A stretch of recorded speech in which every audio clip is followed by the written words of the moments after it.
ley de riesgo de trabajo 24.557. Entonces, por un lado tenemos que nosotros lo que vamos a estudiar ahora son los accidentes y enfermedades inculpables de la ley de contrato de trabajo. Y más adelante, en las unidades de derechos de la seguridad social, vamos a estudiar justamente los accidentes y enfermedades del trabajo regidos por otra norma. Así que no se preocupen porque después tenemos una unidad que se dedica a estudiar la ley de riesgo de trabajo. ¿Qué dice el 208? Y acá está el tema en cuestión. Cuando, no sé cómo, pero me está dejando que se una alguien. Díganle a sus compañeros que sigan insistiendo, no sé si me deja ingresar a gente. ¿Qué dice el 208? Cada accidente o enfermedad inculpable que impida la prestación del servicio. Cuando hablamos de accidentes y enfermedades inculpables, nos estamos refiriendo a aquellos accidentes y enfermedades que no tienen que ver con el hecho del trabajo, que no han ocurrido en ocasión del trabajo, ni que han ocurrido entre el domicilio del trabajador y el lugar de trabajo, ya sea en el trayecto de ida o de vuelta. Y tampoco estamos hablando de las enfermedades profesionales, que son aquellas que están establecidas en una normativa específica que la prepara el Poder Ejecutivo, donde dice cuáles son las enfermedades que pueden contraer los trabajadores en ejercicio específico de las tareas que prestan en el trabajo, e inclusive porque también se contempla que estén expuestos a factores de riesgo que hace que ellos contraigan esas enfermedades profesionales. Entonces, dicho esto, ya sabemos que no se trata de nada de eso, ni del accidente de trabajo, ni del accidente in itinere, ni de las enfermedades profesionales.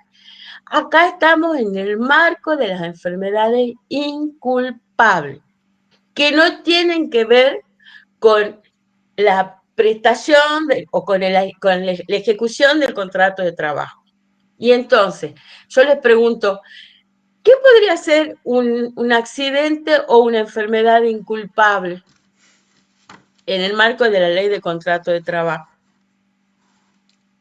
¿Qué creen ustedes? ¿A qué llamamos nosotros accidentes o enfermedades inculpables? ¿Podría ser un accidente automovilístico? Muy bien, sí, Gustavo. Podría ser que el fin de semana nuestro trabajador, nuestra trabajadora, se fueron a pasear, tuvo un accidente. Y como consecuencia de ese accidente, se fracturó, tuvo alguna complicación en su salud que implica que el lunes, que la jornada siguiente o la siguiente jornada laboral, no pueda presentarse. O que se fueron a jugar al fútbol y por esa cosa del destino, yo sé que ustedes van al choque, algunos, no sé si todos, y en ese choque se fracturó también el trabajador o la trabajadora. Ceci. O que se fueron a bailar, que seguramente ustedes deben salir a bailar los sábados cuando hacen 2 grados bajo cero, volvieron a la casa y están congestionados, resfriados o engripados. Ceci. A esas enfermedades, sí, Guille. Perdón, ahí hablé con Daniela, ella no está ya en la facultad, pero me dice que efectivamente el paquete que compró la facultad es de máximo 100 personas en MIT. Que la única alternativa que tenemos, si es que dan los tiempos, es que tendría que ella, cuando llegue a su casa, crear una reunión de Zoom y dejar grabando la reunión para que haya más lugares habilitados. Pero no sé si no va a ser más lío eso que lo que estamos haciendo. Sí, va a ser mucho más lío encima con mi precaria computadora, así que decirle que muchas gracias, Guille. Dale. Ya sabemos que Sí, no dice, pero dice que es la primera vez que le pasa de que efectivamente hayan más de 100 para conectarse, que no había tenido esa novedad. El problema es que nosotros este año tenemos una cátedra muy numerosa y eso no está previsto ni tanto en el espacio físico como tampoco en el espacio virtual, claramente. Pero bueno, ya sabemos entonces que la complicación es insalvable y no la podemos salvar nosotros. Bien, y fíjate, Sí, no sé si te da la alternativa de ponerlo a grabar de última para que por lo menos quede el audio, aunque sea por las dudas, pero no sé. Manos atadas. Ah, tenés razón, pero ¿por dónde tendría que...? ¿Profe? Búscamelo, Guille, vos. Sí. Se va a los tres puntitos donde dice más opciones y arriba le dice administración de grabación, Ah, muy bien, muchas gracias. al En la, lado de ba- la manito. en la Sí, barra abajo de la sí, manito, sí, al sí. lado de la manito. Al lado de Exacto. la manito tengo cambiar diseño. A ver, espérense que alguien quiere. Yo no sé si se ha bajado alguien, pero me permite, sí, parece que me permite unir gente, no tengo idea. Sí, ahí, Abrir imagen, sí. aplicar efectos visuales. No, no me sale a mí eso. ¿Cómo se llamaría la opción? Arriba, debajo de pizarra, dice está el icono de grabación. Obviamente yo no lo puedo activar porque Claro, no vos estoy no en el podés grabar. computador. Ahí debería estar. Debajo de la pizarra. Es que a mí en ajuste no me sale. Yo tengo cambiar diseño, pantalla completa, abrir imagen, en imagen, aplicar efectos visuales, activar subtítulos, notificar un problema, denunciar abuso, solucionar problema y ayuda y ajuste. Profe, creo que debería haberlo Sí. desde la computadora, que Don Tata Ah, hace la llamada. los puntitos de arriba. Ah, No, claro. no, o sea, en el Meet, pero en la computadora creo que usted está con el celular, ¿no? No, yo estoy con la computadora, pero la computadora mía hoy decidió que no me va a dar, que no puedo salir yo. No, no me sale esa opción. A ver, esperen un Está ratito. de paro la computadora también. Sí, la computadora también está así como medio pachucha. Sin, a ver, estoy en la webcam. Después activé los subtítulos, pero están en inglés. Ya ven que no lo vamos a necesitar, por Dios. Y después tengo compartir, y en esos tres puntitos a mí no me sale la opción de, a ver, como coanfitrión. Muy bien, Jimé. ¿Y dónde puedo hacer eso? Tengo que ir a Google, al Google Calendar, para ponerlo como coanfitrión al contador. ¿A dónde voy?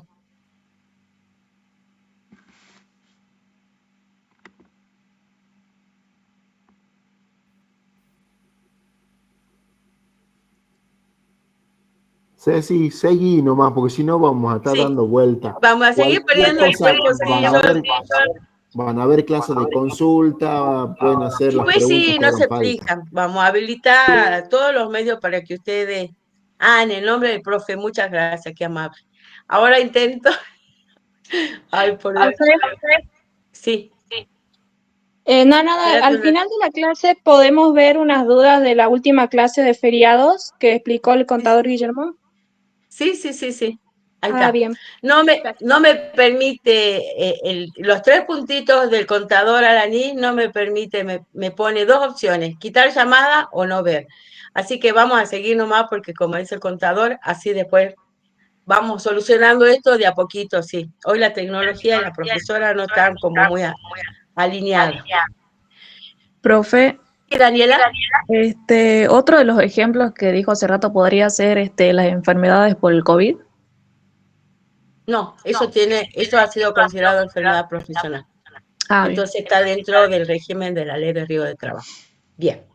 Entonces, yo les decía que una vez que se produce el accidente o enfermedad inculpable, como dice el artículo 208, la norma se encarga de decir expresamente, no afectará el derecho del trabajador a percibir su remuneración.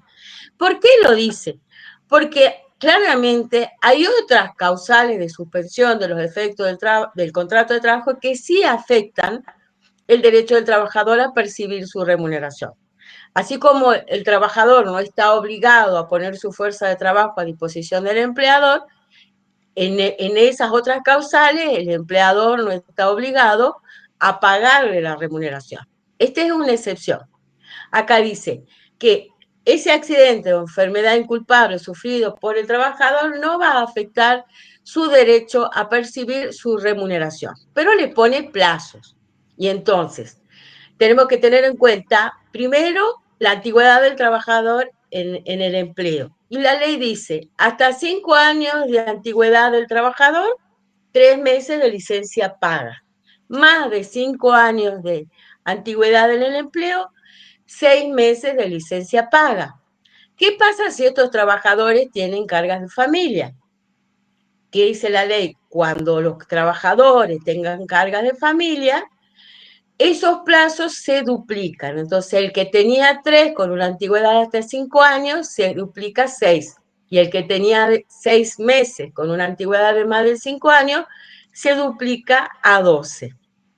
Por lo tanto, los trabajadores van a tener los plazos que menciona el 208 como licencia por enfermedad, una licencia paga. Después la norma dice expresamente que la recaída, cuando dice la recidiva, es la recaída de enfermedades crónicas, no será considerada enfermedad salvo que se manifestara transcurrido 2 años desde la primera vez que se manifiesta esta enfermedad crónica. Luego, ¿qué dice? La remuneración que en estos casos corresponda abonar al trabajador se va a liquidar conforme a la que el trabajador percibía al momento de la interrupción de los servicios, con más los aumentos que los trabajadores, que sus compañeros de trabajo estuvieran percibiendo estando en actividad. Si el salario estuviese integrado por remuneraciones variables, se liquidará en cuanto a esa parte según el promedio de lo percibido en el último semestre de prestación de servicios, no pudiendo, dice la ley, en ningún caso la remuneración del trabajador enfermo o accidentado ser inferior a la que hubiese percibido de no haberse operado el impedimento por el accidente o enfermedad inculpable. Y las prestaciones en especie que el trabajador dejare de percibir como consecuencia del accidente o enfermedad inculpable tendrán que ser valorizadas adecuadamente.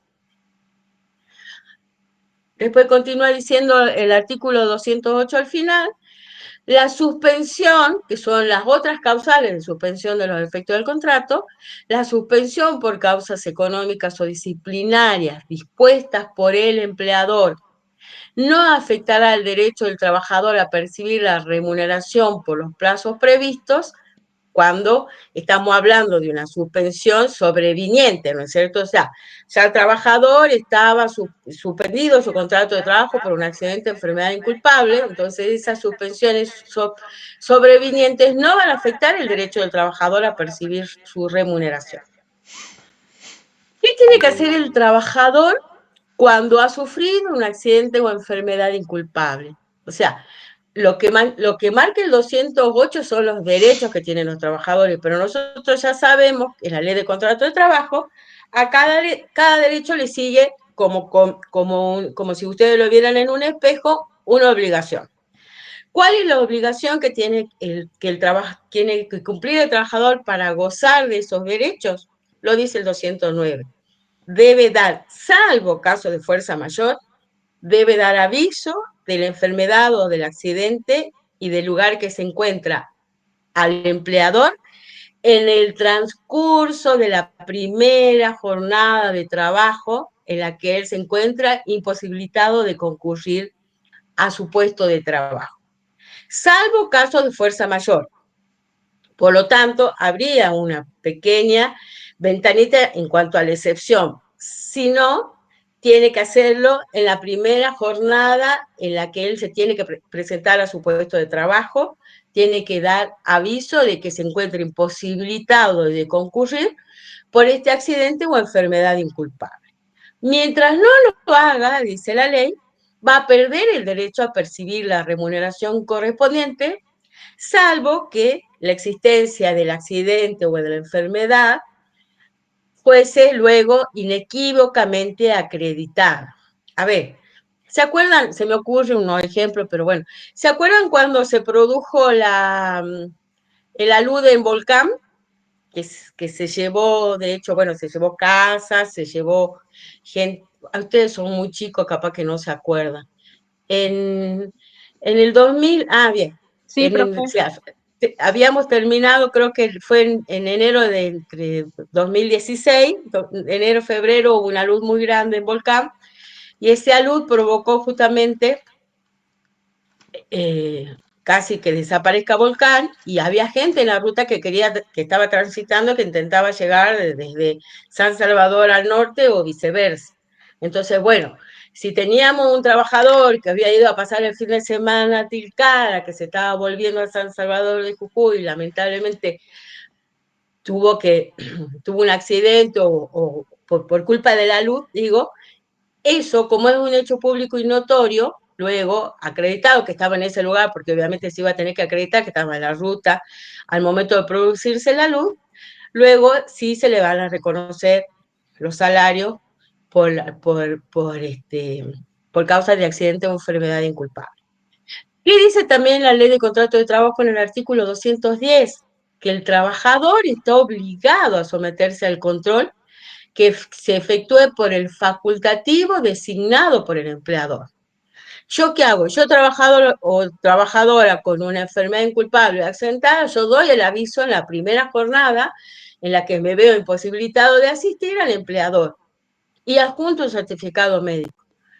Cumplo con mi carga, como dice el 209, pero no obstante eso, la ley de contrato de trabajo también faculta al empleador a que un médico de la empresa se presente en el domicilio del trabajador, o si no, que el trabajador tenga que ir al servicio de medicina de la empresa para justificar su inasistencia, porque ellos en definitiva también hacen el control de ausentismo de las empresas. ¿Qué pasa una vez que vencen los periodos de licencia paga? O sea, una vez que se vencen los 6 meses, los 12 meses, los 6 meses y los 12 meses de las licencias, cuando el trabajador tiene hasta 5 años de antigüedad o más de 5 años de antigüedad, cuando se le suman por cargas de familia. El artículo 211 de la Ley de Contrato de Trabajo crea un instituto específico en favor del trabajador que le llama conservación del puesto de empleo.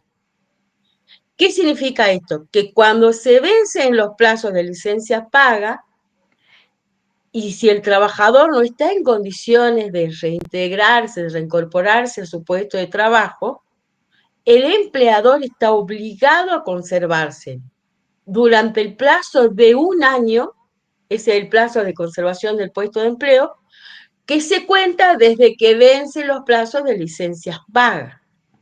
Ahora bien, vencido este plazo de conservación o de reserva del puesto del empleo, dice la ley, la relación de ese contrato de trabajo va a subsistir hasta tanto que alguna de las partes decide y notifique a la otra su decisión de extinguir ese contrato de trabajo, y en ese caso, quien decide extinguirlo y notifique a la otra, no tiene ninguna obligación, ninguna responsabilidad indemnizatoria. Entonces tenemos, se vencen los plazos de licencia paga, comienza a operar la licencia sin goce de haberes por 1 año, que se cuenta, justamente que se computa a partir del vencimiento de los plazos de licencia paga. Durante ese plazo de 1 año, el trabajador no tiene obligación de concurrir a su puesto de trabajo y el empleador no tiene obligación de pagar remuneración. Su deber se limita a conservar el contrato de trabajo para que cuando el trabajador se pueda reincorporar, lo haga en el mismo puesto donde se estaba desempeñando. Una vez que vence ese plazo de 1 año y el trabajador no se reintegra, el contrato se puede extinguir. Cualquiera de las partes lo pueden extinguir sin obligación de pagar ninguna indemnización. Obviamente que cuando decimos cualquiera de las partes, porque estamos dentro de un contrato de trabajo que es de naturaleza bilateral, donde decimos siempre que con el contrato nacen derechos y obligaciones de la parte, hacemos un paréntesis. Quien en definitiva va a tener más interés en extinguir este contrato de trabajo por el vencimiento del plazo de 1 año de la conservación del puesto de empleo, va a ser el empleador, que además se va a eximir del pago de las remuneraciones. Y luego tenemos el 212, qué fantástico el 212, porque aquí también le abre una ventanita al trabajador para que evite que se extinga su contrato de trabajo sin obligación de indemnizar cuando haya transcurrido ese plazo de 1 año de conservación del puesto de empleo. Porque, ¿qué dice el artículo 212? Y esto no tienen que perderlo nunca de vista porque acá está la llave para que el trabajador acceda a las opciones del 212. Comienza diciendo el artículo, vigente el plazo de conservación del empleo. O sea que el trabajador no tiene que dejar transcurrir ese año de reserva del puesto para tomar las decisiones de las que habla el 212, porque para que opere las opciones del 212, ese contrato de trabajo tiene que estar vigente. Entonces, ¿cómo sigue la norma? Si del accidente o enfermedad inculpable resultase una disminución definitiva en la capacidad laboral del trabajador y éste no estuviese en condiciones de realizar las tareas que anteriormente cumplía, el empleador tiene que asignarle otras que el trabajador pueda realizar sin disminución de su remuneración. Entonces, ¿qué tiene que hacer el trabajador o la trabajadora desde que venza el plazo de un año? Tiene que tener un certificado médico, en realidad la determinación de las incapacidades va a tener que ir a la comisión médica número 22 de la provincia de Jujuy, y ahí le tienen que determinar la incapacidad. Cuando él tiene esa determinación de incapacidad, y estamos hablando de una disminución de una incapacidad relativa, no una incapacidad absoluta, porque las incapacidades que puede padecer el trabajador como una consecuencia de un accidente o enfermedad, si es del 66% o más de la total obrera, ya se considera una incapacidad absoluta. Entonces, no estamos hablando de ese porcentaje de incapacidad, sino menor al 66%. Entonces, si él logra una determinación de incapacidad que sea menor al 66%, él va a tener una incapacidad relativa y en ese caso, él va a poder decirle a su empleador, vigente el contrato de trabajo, tengo una determinación de incapacidad, no tengo incapacidad absoluta, yo le requiero que me otorgue tareas acorde a la incapacidad que yo tenga, para que las pueda realizar sin que se disminuya su remuneración. Ceci, ¿Y entonces qué nos dice la ley? Sí. Salió un mensaje de que quedan 15 minutos, que solamente es una hora las reuniones gratuitas, dice. Ay, me muero. Bueno, sí, tenés razón. La llamada terminará dentro de 15 minutos. Y ¿Querés crear vos uno, Guille, mientras yo termino esto? nos va a Porque podemos descolgar a seguir con la todos. clase. Trato de entrar con mi usuario de la Sí, facultad, déjame que vea a ver si lo puedo armar. dale vos y me intentalo, yo sigo con la clase Listo, porque sí, a mí también me sale lo mismo que como es una llamada gratuita, tenemos una hora de Meet. Bueno, listo, ahí y no pruebo. sabía eso yo, por eso es que, si no, bueno, igual imposible darle en una hora de accidente de enfermedad inculpable. Volvamos a la ley. Cuando vemos el 212, la primera opción que le da el 212 al trabajador es, y al empleador sobre todo, es, si el empleador no pudiera dar cumplimiento con esa obligación por una causa que no le fuera imputable, o sea, no está dentro de su esquema de trabajo, funciones con tareas livianas que tenga para otorgarle a este trabajador que tiene una capacidad disminuida, va a abonar al trabajador una indemnización igual a la prevista, dice la ley, en el 247 de la Ley de Contrato de Trabajo, es decir, en el 50% de la indemnización del 245. Entonces, yo trabajador, tengo determinación de incapacidad, antes de que se cumpla el plazo de un año, le pido al empleador que me otorgue tareas acorde a esa disminución de capacidad para que yo pueda seguir percibiendo mi remuneración, y el empleador me dice, no puedo dar cumplimiento a ese requerimiento porque no tengo tareas acorde. Porque en el esquema de la empresa, probablemente quien ya tenga a alguien a quien se le haya asignado esas tareas, entonces él puede decirlo. Las tareas que yo tenía para asignarle fueron asignadas a este otro trabajador, le gasto tanto, el empleador cumple con esa carga de justificar por qué no le puede otorgar tareas acordes a su capacidad residual. Y en ese caso se va a extinguir el contrato de trabajo y el contrato de trabajo se extingue y el empleador solamente tiene que pagar al trabajador el artículo 245, que es el 50% de la indemnización completa, que cuando veamos en la unidad que viene, extinción del contrato de trabajo, vamos a ver cómo se indemniza con el 245. Ahora bien, la otra opción que contempla el 212 es, si estando en condiciones de hacerlo, no le asigna tareas compatibles con la aptitud física o psíquica del trabajador, sí está obligado a pagarle una indemnización igual a la establecida en el 245. O sea, trabajador intima, vigente el contrato de trabajo, o sea, antes que expire el plazo de 1 año de la reserva del puesto de empleo, intima porque tiene una determinación de incapacidad, intima para que se le otorguen tareas acorde a esa disminución de la capacidad, y el empleador, estando en condiciones de asignarle tareas compatibles, no les quiere entregar esas tareas, porque justamente ahí está el quid de la cuestión. Entonces, ¿qué pasa ahí? Se extingue el contrato de trabajo y el empleador está obligado a pagarle la indemnización completa de la que habla, que la indemnización tarifada del 245. Ahora, y la tercera opción es que si justamente el trabajador fue a la comisión médica número 92 y de la comisión médica número 92 le dijeron que tiene una incapacidad absoluta, que esto es lo que yo le decía, que arranca en el 66% de la total obrera, ese trabajador ya no puede reincorporarse a su puesto de trabajo, ya no puede pedir que se le otorguen tareas acorde a la disminución de su capacidad. Por lo tanto, acá se extingue el contrato de trabajo y el empleador está obligado a pagarle también la indemnización tarifada en el 245 de la Ley de Contrato de Trabajo. El artículo 212 concluye diciendo que este beneficio no es incompatible, no colisiona con otros beneficios que le otorguen estatutos especiales o convenios colectivos, e inclusive un trabajador que tiene una incapacidad absoluta, a quien el empleador le ha abonado la indemnización completa del 245 y ha extinguido ese contrato de trabajo, ese trabajador inmediatamente va a tener acceso a la jubilación por invalidez del régimen previsional de la 24.241.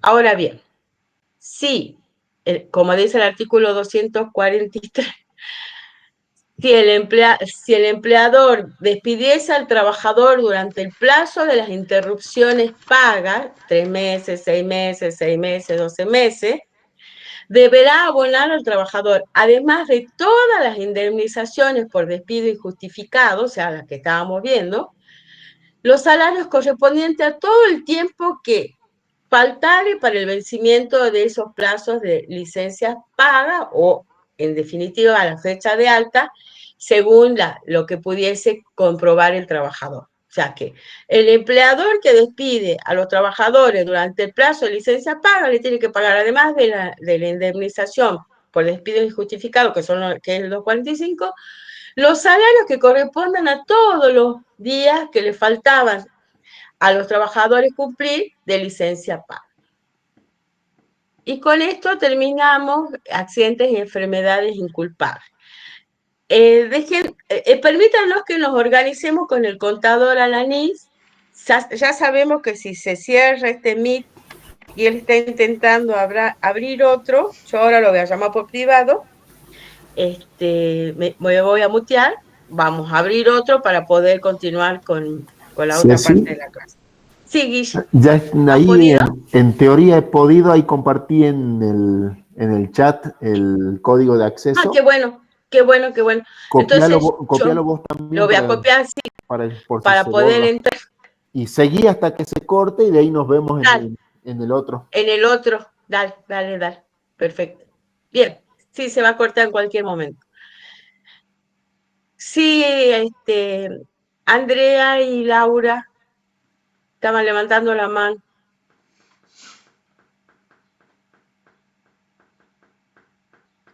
Bueno, no es que la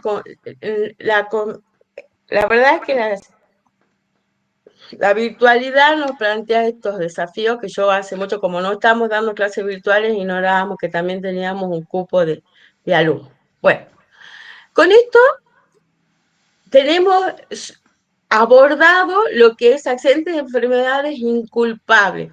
Fíjense, son 208, 209, 210, 211 y 212 y 213. O sea, son 6 artículos que ustedes, cuando los estudien, los relacionan con lo que veníamos ya desarrollando en el resto de la ley de contrato de trabajo y no les va a merecer demasiadas complicaciones su estudio. Y aún, si tienen alguna duda, nos van a consultar para el parcial. Bien. Que dicho sea de paso, no sé si ya se lo hemos anunciado, pero si no se lo subo al aula virtual, nosotros tenemos previsto el parcial para el 30 de septiembre, ¿verdad? Si no sabían, están notificados el 30 de septiembre, que es lunes, nosotros vamos a tomar el primer parcial que va a incluir todo derecho individual del trabajo. Por eso es importante que avancemos con el dictado de las asignaturas, porque después a nosotros se nos iba a complicar. No tenemos cómo recuperar clases porque todas las aulas están ocupadas y porque nosotros también tenemos compromisos laborales y demás. Entonces, realmente sí nos perjudica los paros, pero bueno, vamos a tratar de solucionarlo con la consulta que ustedes hagan en el aula virtual, subiéndole las diapositivas que tenemos para que ustedes para que puedan ir estudiando la asignatura. Bien, a partir del 214, la ley nos menciona la suspensión de los efectos del contrato de trabajo por servicio militar o convocatorias especiales. ¿Qué significa eso? Nosotros en Argentina teníamos, hasta la causa Carrasco, el servicio militar era obligatorio. Entonces, cuando el servicio militar era obligatorio, ahora ya no es obligatorio, pero sí la ley contempla que podría suspenderse también por el caso de convocatorias especiales. ¿Qué dice el 214? El empleador está obligado a conservar el empleo al trabajador cuando éste deba prestar el servicio militar obligatorio, ya sea, acá tenemos por llamado ordinario, o movilizaciones o convocatorias especiales. ¿Desde cuándo? Desde la fecha en que lo convocan hasta 30 días después de concluido ese servicio. Tiene el empleador obligación de conservar al trabajador su puesto de trabajo. No de pagar remuneración, solamente tiene obligación de conservarle el puesto de trabajo. El tiempo de permanencia, ese tiempo en que él le va a conservar el puesto de trabajo, será considerado periodo de trabajo a los efectos del cómputo de su antigüedad. Se toma entonces como periodo de trabajo a los efectos de la antigüedad, y después ya el contador nos va a explicar para qué nos serviría este cómputo. El tiempo de permanencia en el servicio, no obstante, dice la ley en la parte final, no será considerado para determinar los promedios de remuneraciones a los fines de la aplicación de las mismas disposiciones. Sí sirve para el cómputo de la antigüedad, no para determinar los promedios de remuneraciones. Luego, me sorprende que no se haya caído todavía esto, pero bueno, esperemos que no se cierre. Luego, en el artículo que sigue, Yo nos ya habla estoy, la ley de Ceci, contrato de trabajo. admitiendo en la otra aula por las dudas. Dale. Yo, si veo que se cae esto, quedan 3 minutos. Claro. Bueno, hagamos una cosa. Voy a descansar un ratito la voz, salimos de acá mejor, porque si se va a cerrar inexorablemente, ya pedimos la admisión al contador para que después no se clausure de nuevo el sistema. Salimos de la llamada todo y entramos a la otra llamada, antes que se cierre, pues se va a cerrar.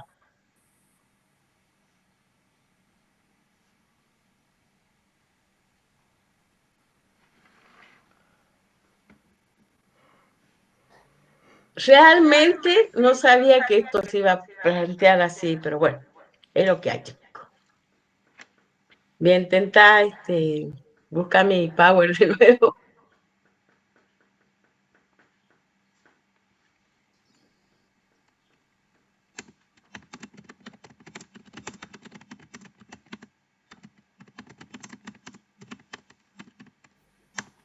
Bueno, acá estamos admitiendo.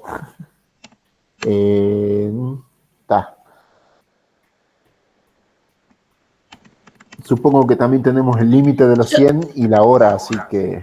Sí, No, sí, yo no, voy a no. avanzar para que no nos toque, no Dale, nos pase dale, lo yo voy mismo que en la hora admitiendo, así anterior. que vos dale tranquilo y cuando cortes vemos, Dale, por lo menos que quede planteado el ejercicio, pues lo voy a subir con solución, así, y perfecto. también para responder unas consultas que habían dicho que querían hacer de jornada. Ah, cierto.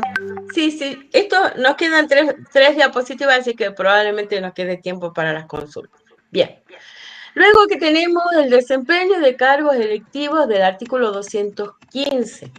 Fíjense la foto que yo les voy poniendo. En la primera era un soldado.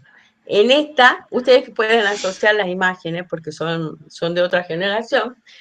En esta yo les puse la legislatura de la provincia de Jujuy, la foto de la legislatura, porque la ley habla del desempeño de cargos selectivos. De hecho, el artículo 215 dice expresamente que los trabajadores que por razón de ocupar cargos electivos en el orden nacional, provincial o municipal, o sea, se refiere tanto a diputados nacionales como senadores nacionales, diputados provinciales, porque nosotros tenemos una legislatura unicameral que solamente la integran diputados provinciales, o cargos municipales, como en el caso de los consejos deliberantes, y si los trabajadores dejaran de prestar servicio para un empleador porque ha asumido el ejercicio de esos cargos, también tienen derecho a la reserva del empleo por parte del trabajador desde que han asumido el cargo y tienen derecho también a su reincorporación hasta 30 días después de concluido el ejercicio de sus funciones. También, como el mismo caso anterior, se computa como tiempo de servicio a los efectos de la antigüedad, pero no se ha computado para determinar los promedios de las remuneraciones de los trabajadores cuando están en uso de esa licencia por ejercicio de cargos electivos. Ahora bien, el artículo 216 de la ley dice, si después,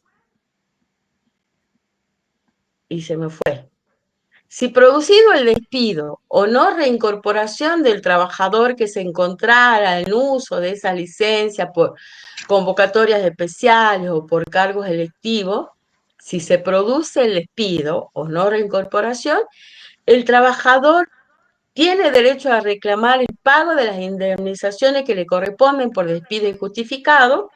¿Qué pasó acá? Venció el plazo de la convocatoria especial, venció el cargo electivo del trabajador o de la trabajadora, y dentro de los 30 días del vencimiento no fue reincorporado a su puesto de trabajo, él tiene derecho a reclamar las indemnizaciones por despido injustificado. O sea que acá se considera que el empleador ha dispuesto el despido sin justa causa de ese trabajador y por lo tanto le corresponde al trabajador la indemnización tarifada del artículo 245 de la Ley de Contrato de Trabajo, con la falta o también con indemnización por falta u omisión del preaviso del artículo 231 o 232, o de los estatutos profesionales o convenciones colectivas de trabajo, que en realidad todo se rige por la Ley de Contrato de Trabajo, y a los efectos del cálculo de dichas indemnizaciones, la antigüedad computable sí va a incluir el puesto de la reserva del empleo. Para esto sí sirve ese cómputo que dice en el artículo 214 y 215. Luego, ¿qué tenemos? Bueno, cuando veamos el 217, cuando veamos la ley 23.551, que es la ley de asociaciones sindicales, vamos a ver cuál es la tutela sindical de los representantes gremiales. Ahí ya estamos dentro de otra representación. No son representantes electivos del Congreso de la Nación, sino son representantes gremiales que también llegan por elección. Y en ese caso, ellos también tienen derecho a gozar de la reserva del puesto por parte del empleador y su reincorporación hasta 30 días después de concluidos los ejercicios de sus mandatos en las comisiones directivas de los gremios. También, como en el caso anterior, el periodo de la reserva del puesto será computado a los efectos de la antigüedad, pero no hacia los efectos del cálculo del promedio de las remuneraciones. Y ahora sí llegamos a las suspensiones por causas económicas y disciplinarias. Nosotros acá, fíjense, tenemos, bueno, ahí le había puesto lo del 217, acá en el artículo, en las causas, la suspensión por causas económicas y disciplinarias, y se va a pasar cuando quiera, pero no importa, ya lo voy a agarrar. Ahí está. Acá sí tienen que contemplar lo que dice el artículo 218 de la Ley de Contrato de Trabajo. Para que el empleador pueda suspender el contrato de los trabajadores por causas económicas o disciplinarias, se tienen que respetar los requisitos del artículo 218. Habla de los requisitos de validez, que son, tienen que tener justa causa, tienen que tener un plazo fijo y máximo, y tiene que ser notificada por escrito. El artículo 219 dice, se considera que tiene justa causa la suspensión que se deba a falta o disminución de trabajo no imputable al empleador, o por razones disciplinarias, o por fuerza mayor debidamente comprobada. A ver, nosotros acá ustedes tienen que relacionar, por un lado, el ejercicio de las facultades disciplinarias que habíamos visto justamente cuando estábamos viendo los derechos y obligaciones de las partes.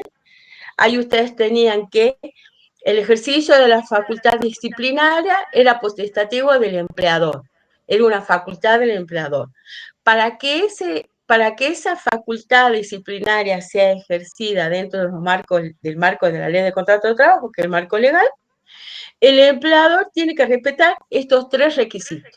Tiene que tener una justa causa, o sea que la sanción disciplinaria que él va a imponer tiene que reconocer la existencia de un incumplimiento por parte del trabajador a sus obligaciones del contrato de trabajo. Esa es la justa causa. También que tiene que tener un plazo fijo y máximo. Cuando vimos el ejercicio de la potestad disciplinaria, vimos que el trabajador tiene un derecho, una vez impuesta la sanción, el trabajador tiene un derecho a cuestionarla. Y que ese derecho también tiene un plazo de ejercicio. 30 días corridos, decía el artículo 67, si no me equivoco. Bien, en el caso del ejercicio de la potestad disciplinaria por parte del empleador, el plazo máximo que le fija la ley en el artículo 220 es de 30 días en un año contados a partir de la primera suspensión. Entonces, estamos hablando de un año aniversario y no año calendario, para poder cumplir con la norma. Entonces, justa causa, plazo fijo y máximo de 30 días y la notificación por escrito. La notificación por escrito tiene que ver justamente con esto, con la posibilidad que tiene el trabajador de cuestionar la procedencia de la sanción disciplinaria, de cuestionar su extensión, de pedirle que la deje sin efecto. Para eso sirve ese plazo de 30 días para que el trabajador ejercite su derecho de defensa. Ahora bien, si el trabajador obviamente no cuestiona la sanción disciplinaria dentro de esos 30 días, lo que está haciendo es consentirla. Y si se consiente esa sanción disciplinaria pasa a formar parte de su legajo y después también va a traer consecuencias.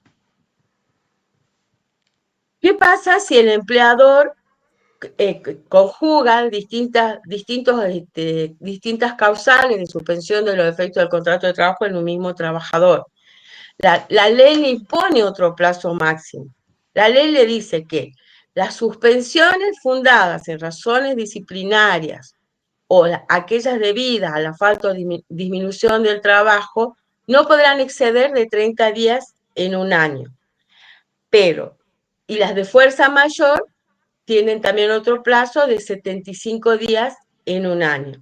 Ahora, cuando él conjuga suspensiones por razones disciplinarias o suspensiones por falta o disminución de trabajo no imputable al empleador o por fuerza mayor, le fija un plazo máximo para cuando se conjugan estos tres tipos de causal de suspensión de los efectos del contrato de trabajo, que no, la ley dice en el artículo 222 que no puede superar el plazo de 90 días en un año, contados también, por supuesto, a partir de la primera suspensión.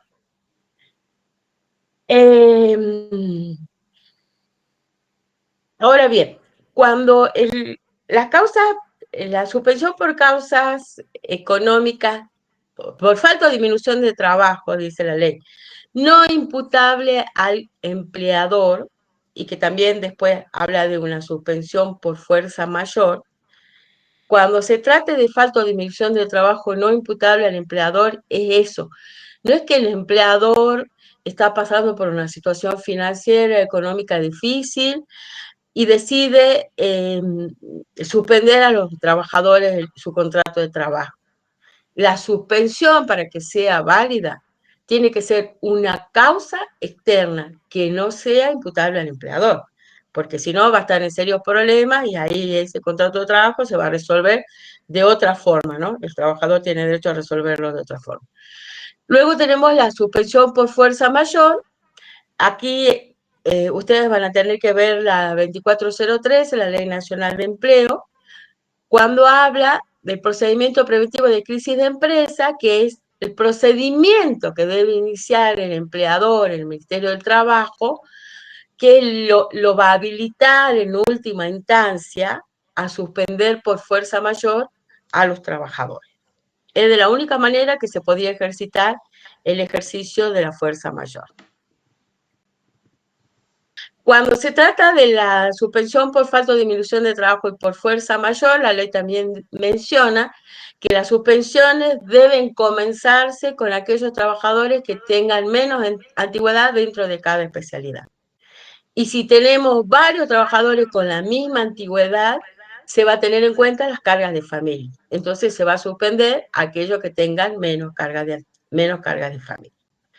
Y luego, en el artículo 222, la ley prevé que toda suspensión dispuesta por el empleador, ya sea por causa disciplinaria, falta o disminución de trabajo, fuerza mayor, que exceda los plazos previstos o que en su conjunto superen los 90 días en un año, darán derecho al trabajador a considerarse despedido. O sea que el mismo trabajador, si el empleador viola los plazos de suspensiones que están establecidos en la ley, puede considerarse por despedido y en ese caso reclamar sin justa causa y reclamar las indemnizaciones que le corresponden por el artículo 245.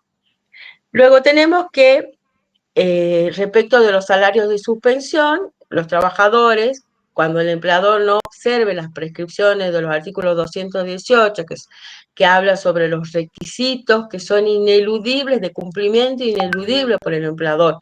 El empleador no puede dejar de cumplir con esos requisitos para poder suspender a sus trabajadores por causas disciplinarias, por falta o disminución de trabajo, por fuerza mayor.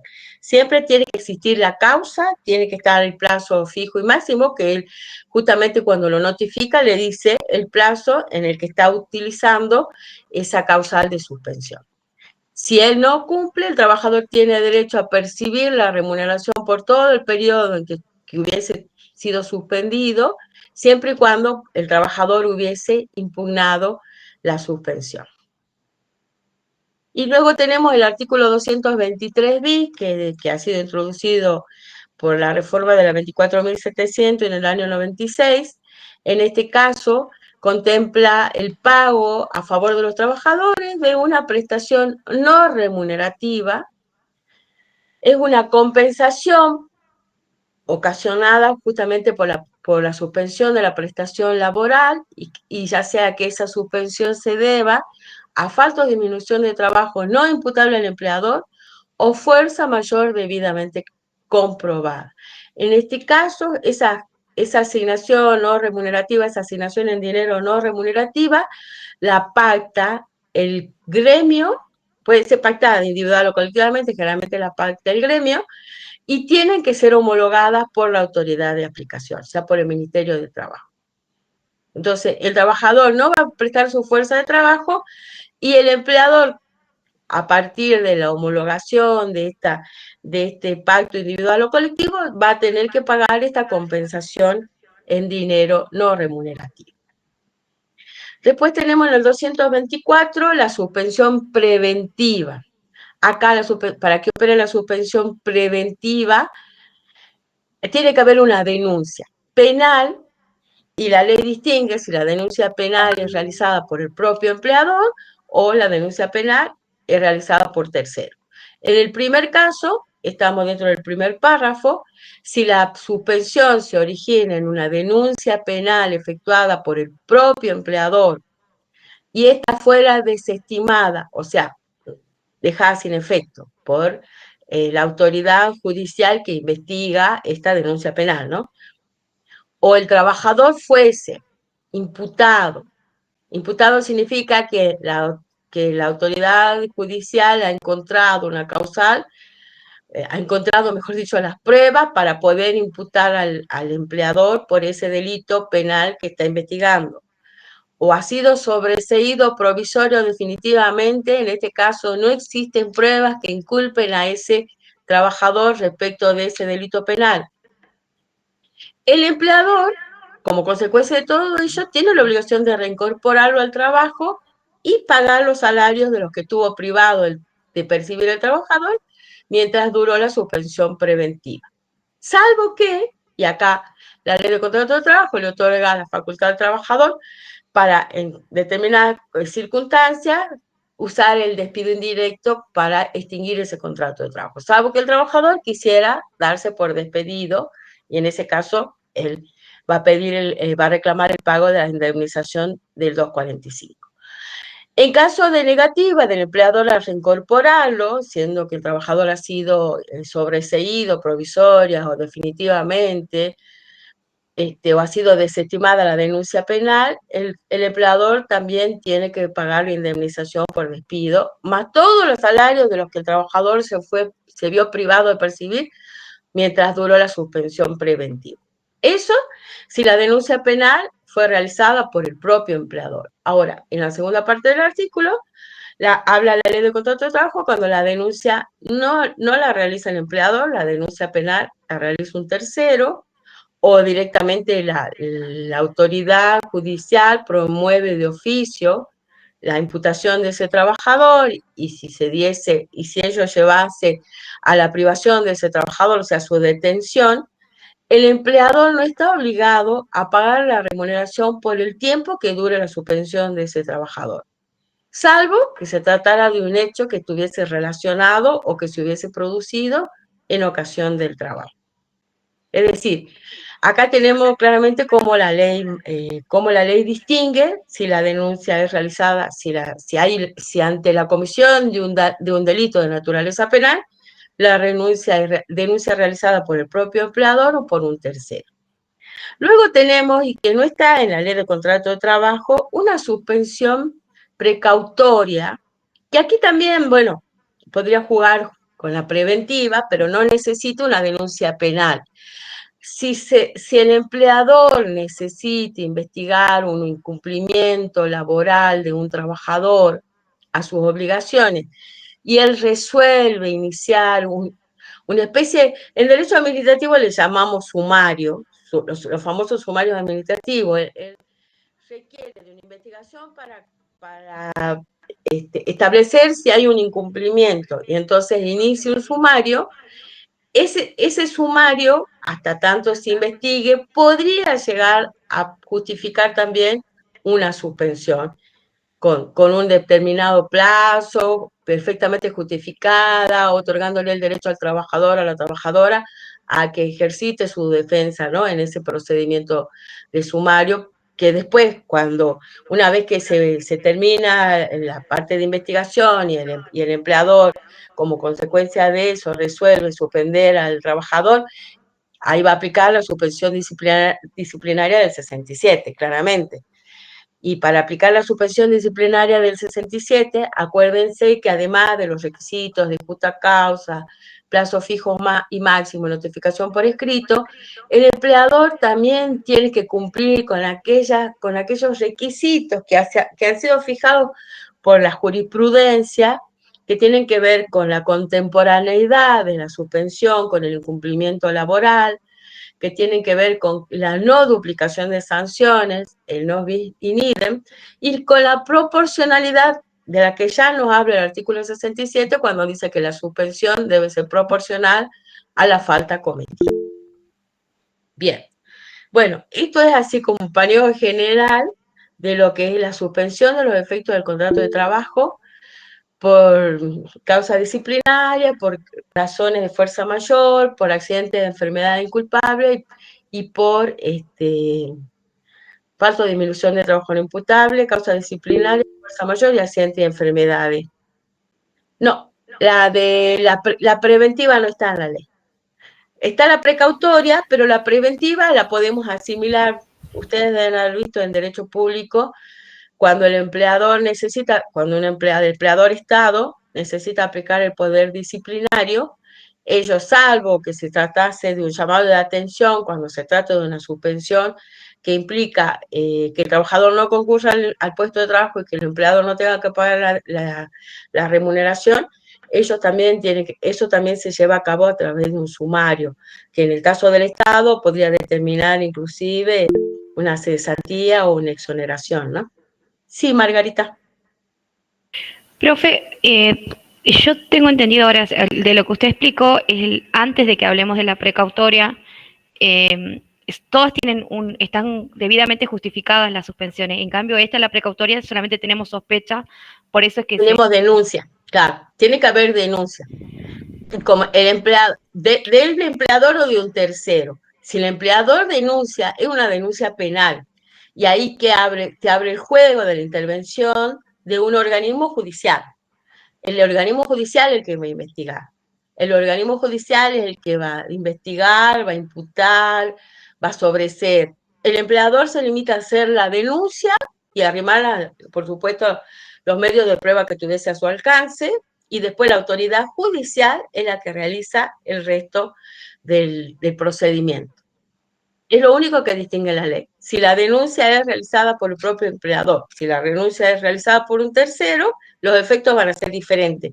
Pero en todo caso siempre implica una denuncia penal, un procedimiento que se abre ante autoridad judicial, que es la que investiga y que es la que resuelve si ese trabajador va a ser imputado porque hay pruebas que lo van a inculpar, si ese trabajador va a ser sobreseído total o al definitivo provisoriamente porque no existe la prueba, pero eso lo decide la autoridad penal, judicial penal.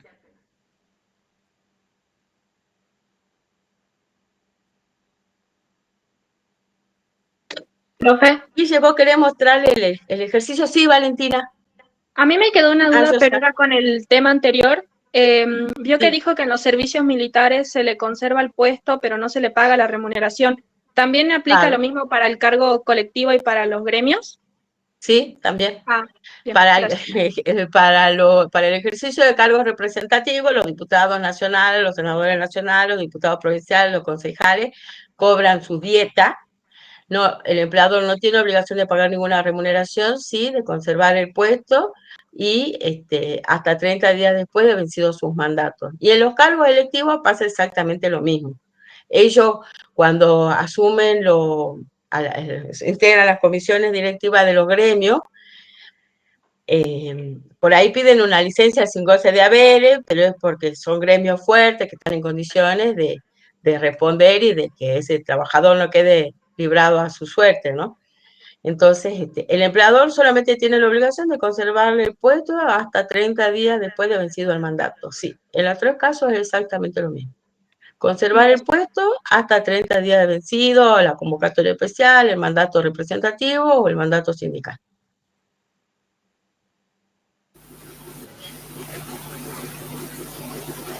Esa es una...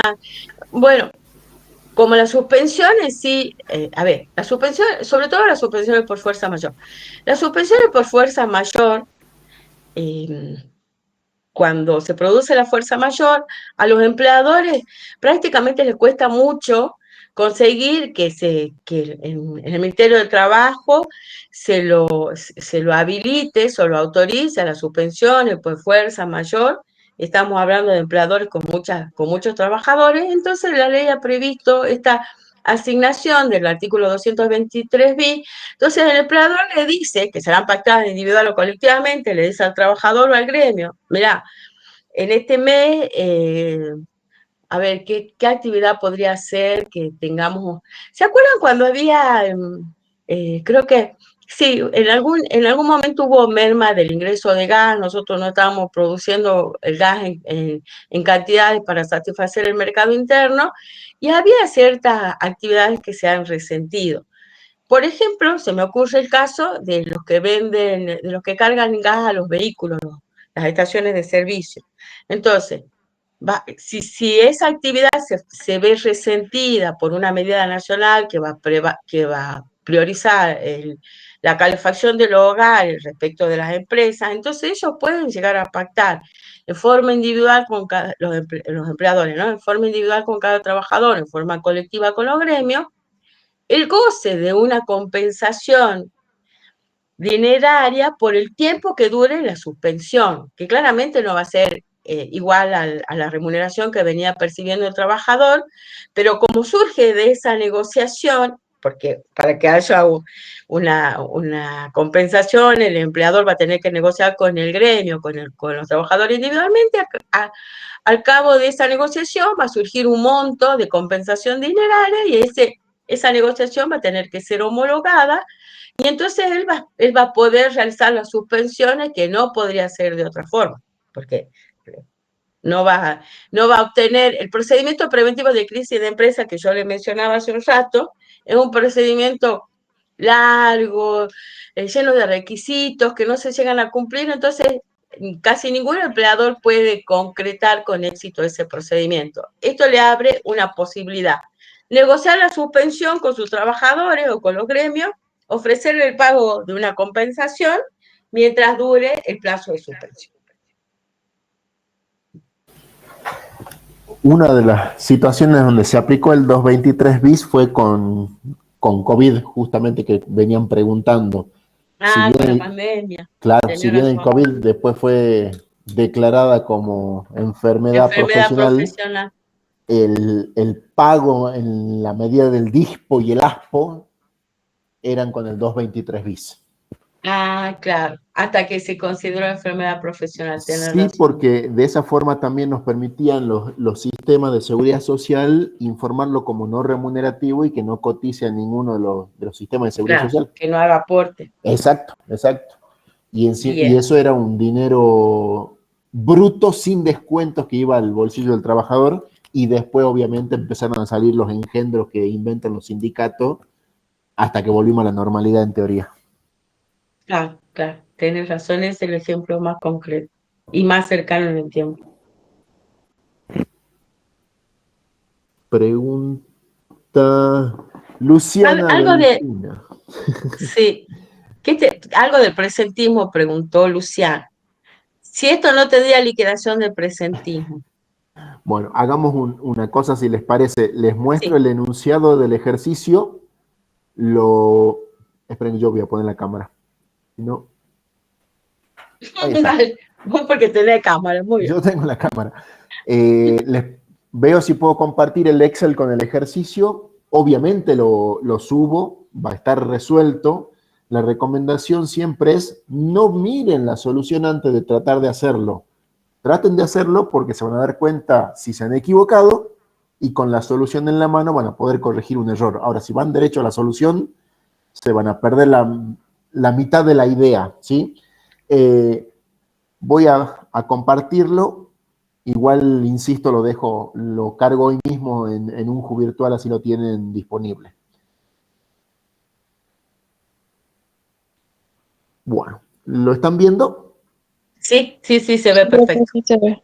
Perfecto. Bueno, lo que estamos tratando de hacer con el ejercicio es simplemente, y tan complicado como aplicar el 208 a una liquidación, ¿sí? Obviamente vuelvan a ver el material o lean un poquito, así esto termina de tener sentido.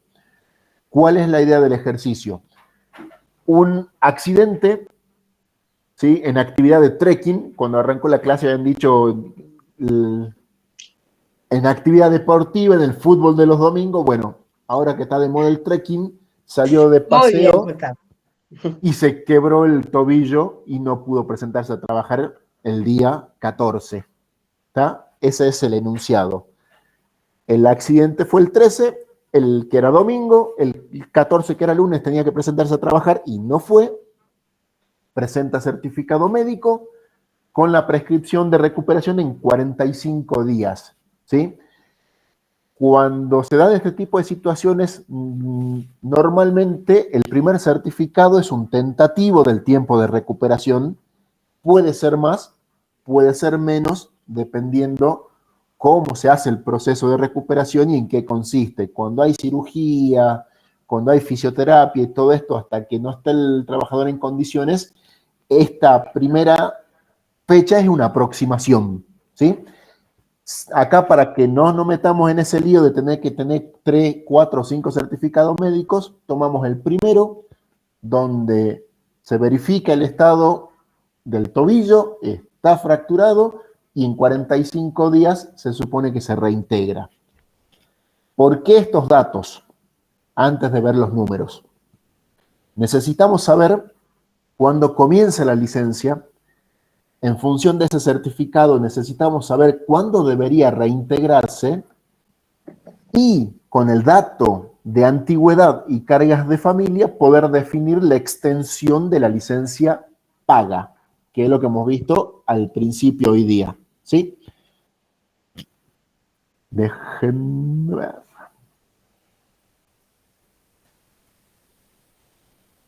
Sigamos.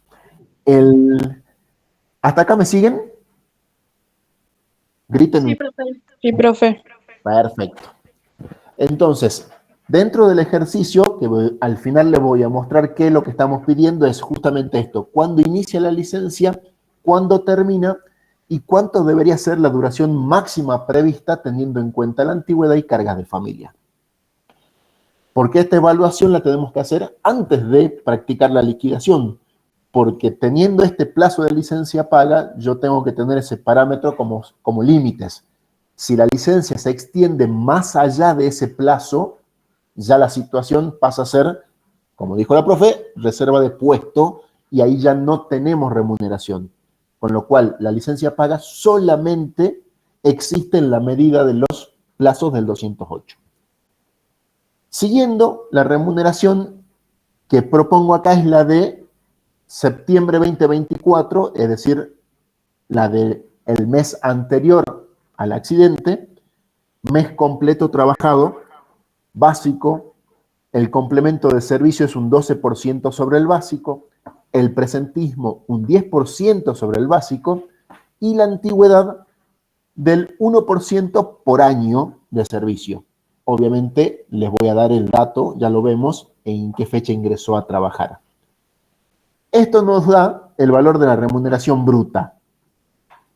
¿Qué más nos está faltando para tener completo septiembre? Los escucho.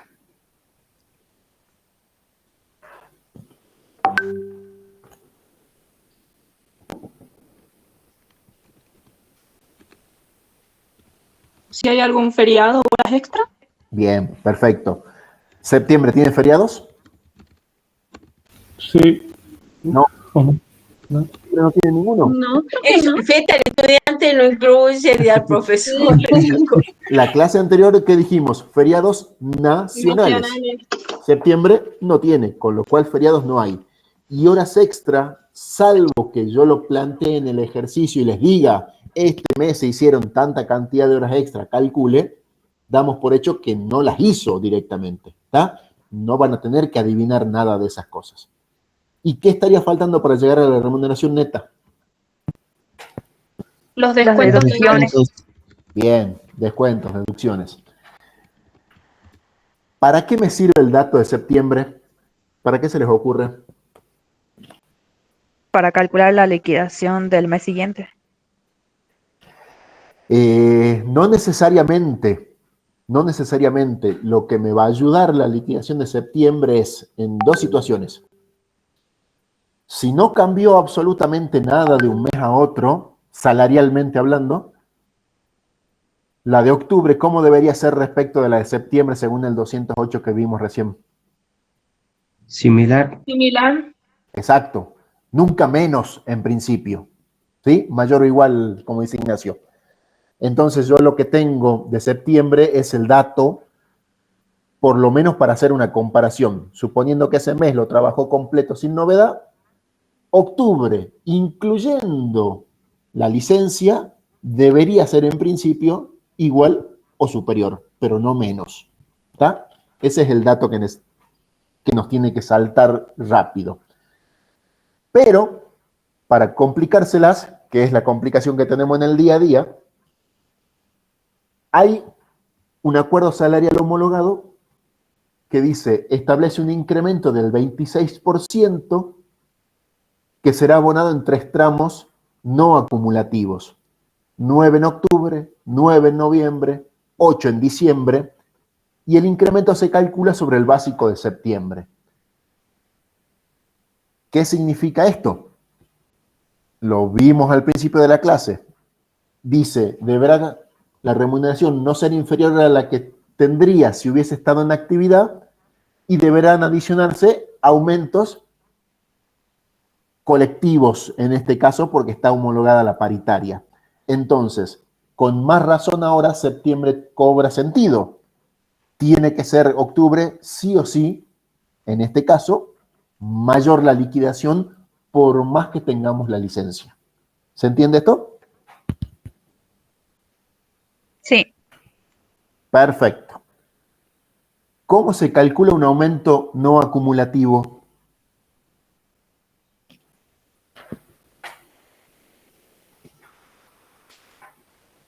El 9% sobre el básico.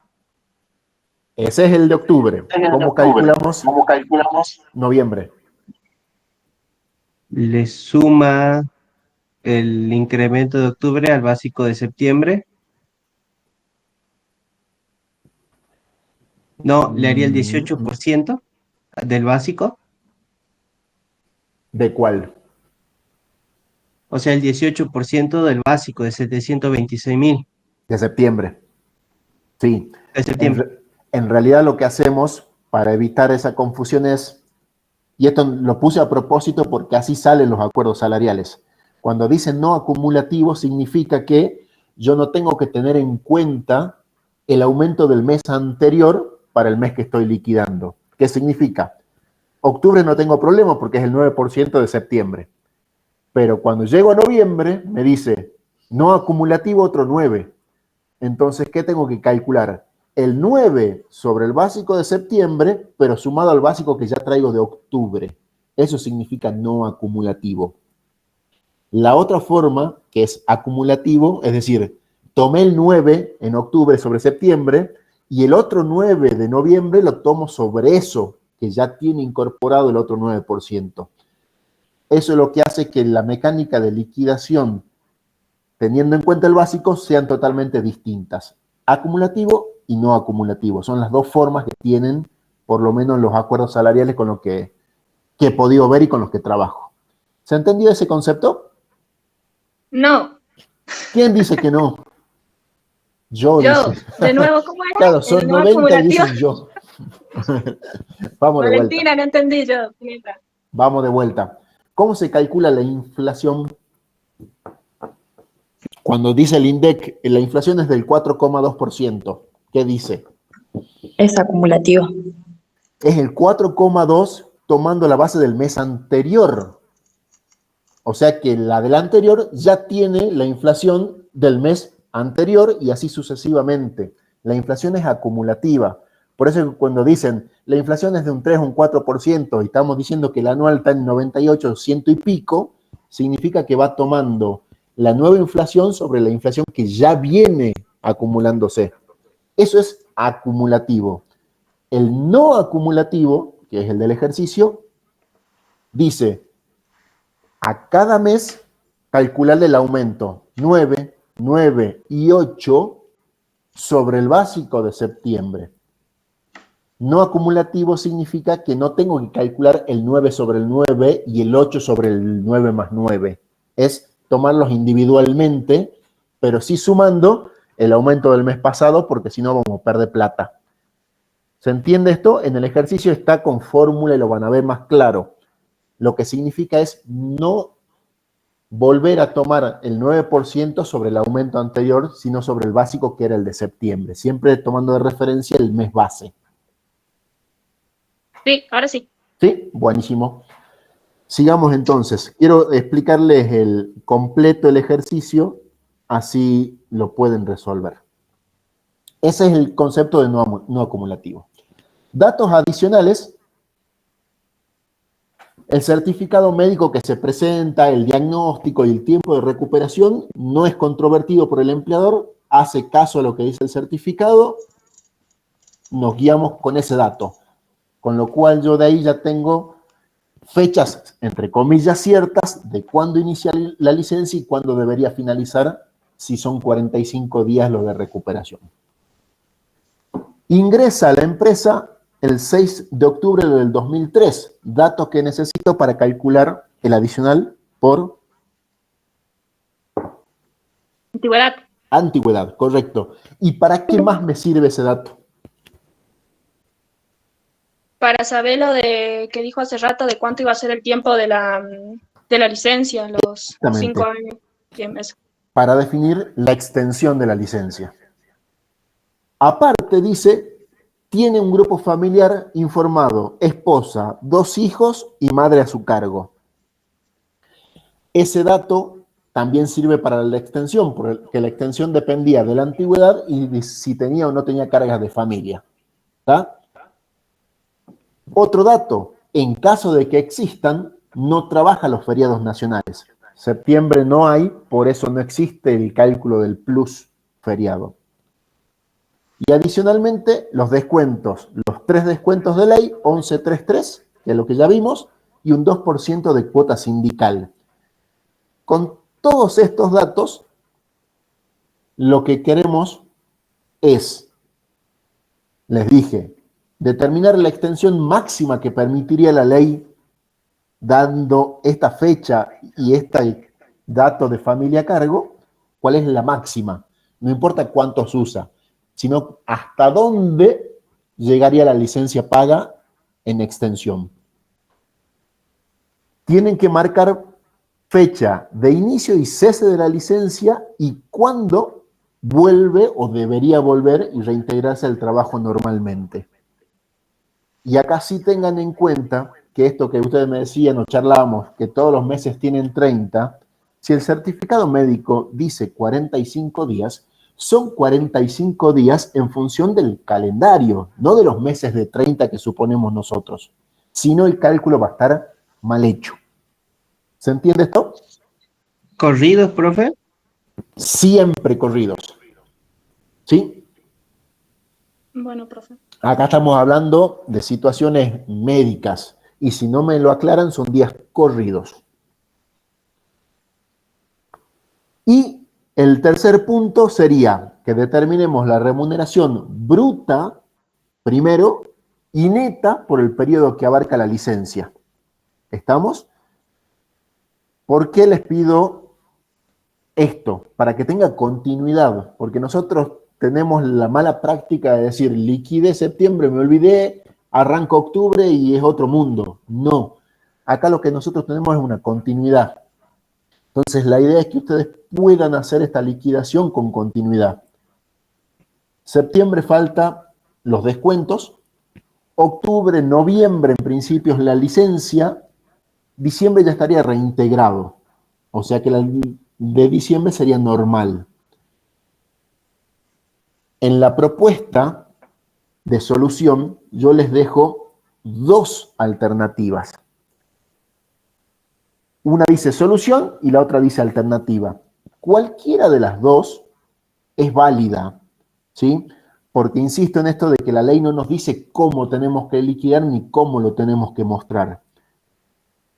Pero en cualquiera de las alternativas que adopte, la solución tiene que ser la misma, ¿sí? Esto es simplemente expositivo, cómo lo muestro, pero el resultado final es con centavos el mismo. ¿Se entiende qué tienen que hacer?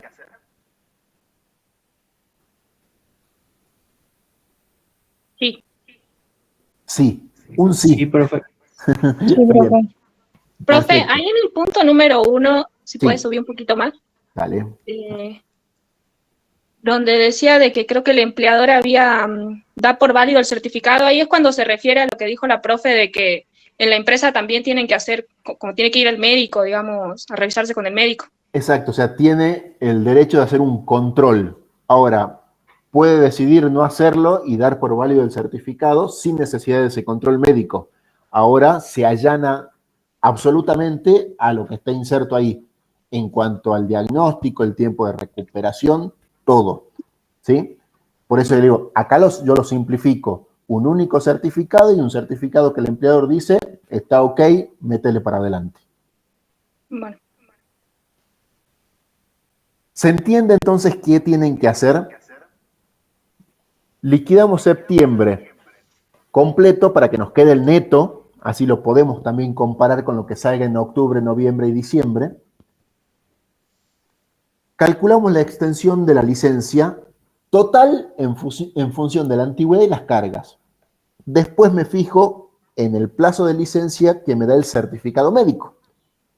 Si lo del certificado es menor al plazo máximo de ley, toda la licencia es paga. ¿Estamos? Ese es el dato que necesitamos sacar. Una vez que tengo definido eso, veo cómo impacta en la distribución de días, en la liquidación de octubre, de noviembre, eventualmente en la de diciembre. Y adicionando a este análisis que la remuneración de octubre, noviembre y diciembre va a cambiar en función del acuerdo salarial homologado. ¿Estamos? Yo prefiero subirla, voy a crear un foro de consulta, cosa de que practiquen, la resuelvan, revisen con la liquidación, con la solución propuesta, y si tienen dudas, en el foro vamos respondiendo las consultas. Una aclaración, dejo de compartir directamente. Ahí estamos. Una aclaración, no estoy en la computadora las 24 horas sentado delante del foro, ¿sí? Voy a llegar en algún momento del día. Ninguno de los profes. Ninguno de los profes. Sí. Vamos a llegar en algún momento, lo voy a leer y lo voy a responder. Insisto, vuelvan a ver un poquito la teoría, intenten ustedes resolverlo, comparen con la liquidación propuesta y si tienen diferencias y no las están entendiendo, preguntan y no hay ningún inconveniente para responder. Ahora sí, tenían preguntas de las clases anteriores de nada. Pregunte. Feriados y días no laborables. Sí. O sea, nosotros habíamos visto de que el artículo 166 decía de que si al trabajador le toca prestar servicio, se le tiene que pagar un recargo. Habíamos visto cuando él trabaja y cuando no trabaja. Sí, en el caso de feriados. Sí, la diferencia era que el que no trabajaba, el artículo 169 nos mandaba el 155 y era como si se trataba de un día de vacación, se le daba el plus feriado. Exacto. Ahora mi duda es, porque yo me puse a verlo, y mi duda es por qué el que trabaja el feriado no cobra ese plus. Porque lo cobra duplicado al día. Claro, pero es que él lo está trabajando y es como que el que no trabaja, porque la diferencia, nosotros habíamos visto esto con números, y el que no trabajaba tenía 15.500, que era 15 remuneración, 500 al día, y el que no trabajaba tenía 15 de remuneración y el plus era de 100. Entonces como que era una diferencia de 400 pesos y es como que el trabajador le dice, bueno, ¿para qué voy a trabajar si Hacer el cálculo hacer el cálculo con 1,5 millones y vas a ver la diferencia. Esto porque estamos hablando de 15.000 pesos y parece poco. Si calculas el valor relativo de los 400 en los 15.000, sí hay diferencia. Porque vos lo que estás haciendo en el feriado trabajado pago es pagar 2 veces el valor del día. En el otro lo que estás haciendo es recargarle un 8,33% del valor del día. Sí hay diferencia. Es más, ahora con este ejercicio, el que les voy a subir, dice feriado no trabajado. Calculalo como si lo hubiese trabajado y vas a ver que sí hay diferencia. Sí, yo lo hice con este supuesto de que al que trabaja, lo hice de las dos maneras, con el supuesto del que él trabaja, le agregué el plus, y o sea, para mí quedaba como que más razonable de que la única diferencia que haya entre que el que trabaja y no trabaja es la jornada, el día, digamos. Pero no sé cómo es en la práctica, en la vida real, si se le da un plus o no. A ver, para. Estamos en la vida real porque los ejercicios son reales.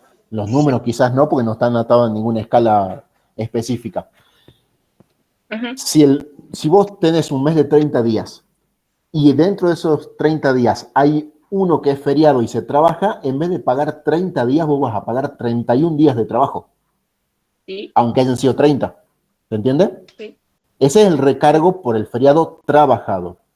Cuando es no trabajado, la ley te dice, a ese día, dentro de los 30, no lo calcules dividido en 30, sino en 25, como si fuese un día de vacaciones. Eso lo único que hace es recargarle un 8, más o menos un 8,33%, no un 100%. En un caso vas a pagar 31 días y en el otro caso vas a pagar 30,1 día. Sí hay diferencia. A revisar el cálculo a ver si no has metido la pata en algo. Bueno, profe. Y después usted dijo de qué pasaba si, por ejemplo, el feriado caía un martes y solo trabajaba hasta el mediodía y el empleador le decía que se vaya a su casa. Sí. Yo lo pensé, porque usted dijo piénsenlo, y yo lo pensé y dije, bueno, acá yo lo tendría que hacer por horas, ver cuánto vale la hora, multiplicarlo por la hora y a eso sumárselo a la remuneración. No sé si es correcto o no. A ver, esto no está escrito en ningún lado, por eso los mandé a pensar, no a leer, que es distinto. La alternativa que yo tomo en particular, que es la que a mí me deja tranquilo, aunque al empleador no lo deje tranquilo, es que si vos lo convocaste a trabajar, aunque lo hagas trabajar 1 o 2 horas en el feriado, vos ya le arruinaste, entre comillas, el día, y con más razón si es la mitad del día. Con lo cual no puedo decir la mitad es feriado trabajado y la otra mitad es no trabajado. Para mí el feriado como día completo, aunque trabajó la mitad, el feriado es trabajado entero, 100%. Esa es la solución con la que yo me manejo y que me siento cómodo. Ahora, querés ser más detallista y decir, está bien, las primeras 4 horas las trabajó y esas las recargo al 100 y las otras 4 que no trabajó le pago solamente el plus. Es una manera de liquidarlo, no sería incorrecta porque la ley en ningún lado te da la solución para eso. Ah, bien. ¿Se entiende? Sí, sí. Buenísimo. ¿Alguna otra consulta? Si no, ya Profe, yo tenía una duda, era sobre la antigüedad, para ver el cómputo de la antigüedad. Si comenzó a trabajar el 14 de febrero del 2010 y se le otorgan vacaciones a partir del 4 de marzo del 2016. Vimos que las vacaciones se podían otorgar desde octubre hasta abril. Sí. Y yo tengo que terminar la antigüedad al 31 de diciembre del 2015, ¿que no? Porque Exacto. esas vacaciones del 2016 serían las del 2015. Sí. Entonces, si yo tomo la antigüedad, vendrían a ser mayor a 5 años, ¿que no? Por ende, le correspondería 21 días corridos. No, al 31 de diciembre del 15 no llega, si es 14 de febrero. 2011, 2012, 2013, 2014, 2015. Sí. Estamos, espera, febrero, estamos bien. Febrero del 11, del 12, del 13, del 14, del 15, sí, es mayor a 5. El que vas a tener la duda va a ser el del 2014. Claro, pero en este caso sí sería mayor a 5. Sería mayor a 5 y le corresponden los 21. Bien, y en ese caso la ley es taxativa en el sentido de decir que si justo da 5 años clavado, ya le correspondería también 21 días corridos, ¿que no?